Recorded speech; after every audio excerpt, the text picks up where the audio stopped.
Hello, my name is Reverend Kenneth Peterson. I have been a pastor in the Northwest Texas Conference for 33 years, beginning in 1986 and retiring in 2019.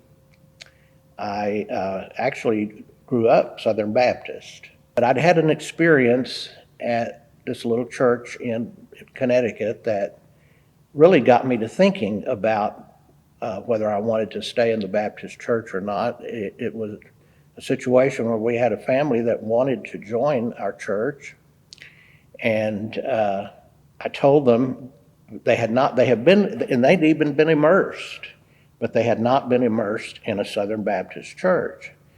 And so I told them that they unfortunately would not be able to join unless they got baptized again. Well, they didn't want to do that, so they didn't join our church. They went to another church, and that just really got me to thinking, about my future and about whether I wanted to stay in the Baptist church.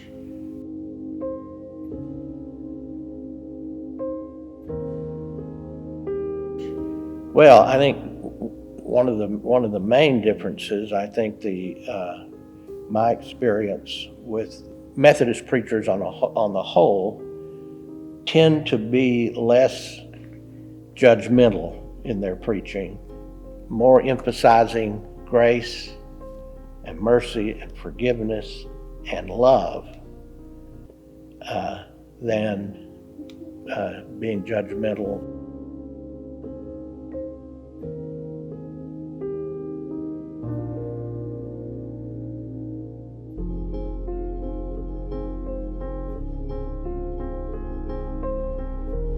Just a combination of the influence of the staff chaplains. Tom Doherty was the head chaplain, and Ted, and influenced me to make the switch from Southern Baptist to United Methodist.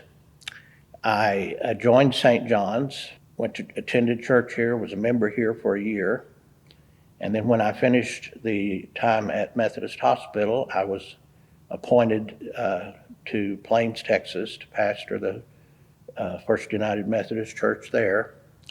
And you might say the rest is history. Never regretted the decision to switch from Baptist to Methodist Church. I felt at home in the Methodist Church all these years.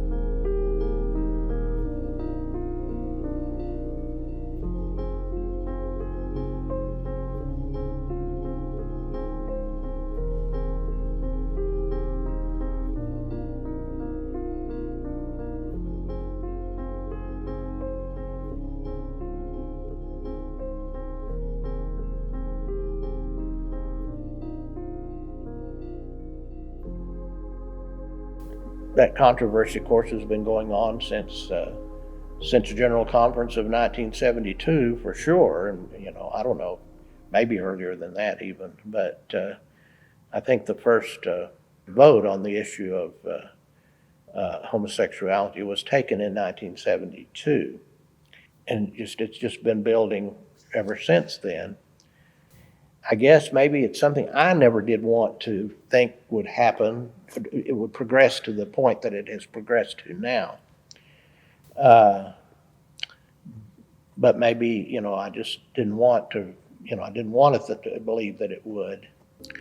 But then looking back, I think it was inevitable that it would come to this point.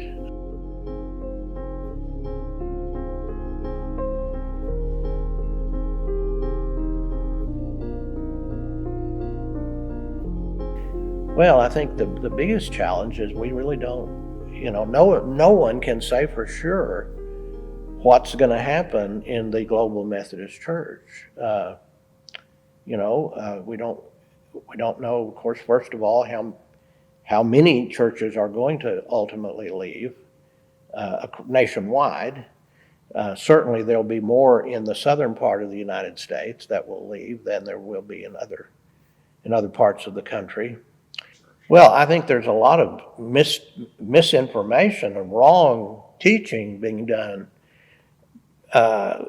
by a lot of the global pastors, the pastors who are definitely going to go global. I think they're saying some things that are not right about that. It's just to them, it's not just homosexuality. It's other things that supposedly, we don't believe the Bible. We don't believe, in some of the teachings about Jesus that are, foundational to the Christian faith.